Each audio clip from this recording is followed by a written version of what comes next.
दोस्तों, जिस तरह आप दूसरे बड़े चैनल्स को सपोर्ट और सब्सक्राइब करते हैं, प्लीज मेरे चैनल को भी जरूर सब्सक्राइब कर दिया करें। मैं भी उन क्रिएटर्स में से हूँ जो दिन रात आपके लिए बहुत मेहनत से वीडियोस बनाती हूँ, इसलिए आपकी सपोर्ट मेरी हौसला अफजाई करेगी। वीडियो को लाइक जरूर कीजिएगा।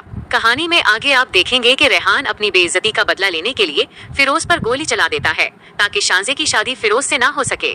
लेकिन यहाँ एक बड़ा हादसा हो जाता है। वो गोली सिर्फ फिरोज को नहीं बल्कि शाहिराम को भी लग जाती है।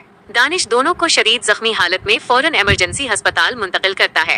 दानिश घर फोन करके जीनिया को बताता है कि मैं आज रात घर लेट आऊंगा क्योंकि मेरे दोस्त फिरोज और शाहिराम को गोली लग गई है और मैं अस्पताल में उनके पास हूँ। जैसे ही जीनिया ये सुनती है कि फिरोज के साथ साथ शाहिराम को भी गोली लगी है, उसके पैरों तले से जमीन निकल जाती है।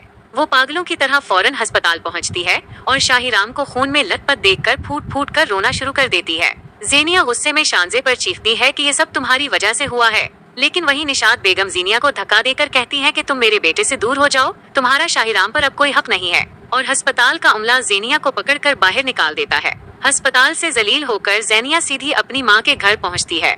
उसकी ये हालत देखकर सीरत परेशान होकर पूछती है कि क्या हुआ, तुम क्यों रो रही हो? जिस पर ज़ेनिया रोते हुए एतराफ करती है कि अम्मी, शाहिराम को गोली लग गई है, इसे कुछ नहीं होना चाहिए, मैं शाहिराम से मोहब्बत करती हूँ। ये सुनते ही सीरत ज़ेनिया के मुंह पर एक जोरदार थप्पड़ मारती है और कहती है कि अब तुम्हारा शाहिराम पर कोई हक नहीं, दानिश तुम्हारा होने वाला शौहर है, तुम उसकी फिक्र करो। जब दानिश पीछे खड़ा ज़ेनिया की ये सारी बातें सुन लेता है, दानिश का दिल टूट जाता है कि ज़ेनिया अब भी शाहिराम को पसंद करती है और उसे दानिश की कोई परवाह नहीं। दानिश गुस्से और दुख में ज़ेनिया से कहता है कि मैं तुम्हें तलाक देता हूँ। ये सुनकर ज़ेनिया के होश उड़ जाते हैं और वो कहती है, आप मुझे तलाक नहीं दे सकते, मैं आपके बच्चे की माँ बनने वाली हूँ।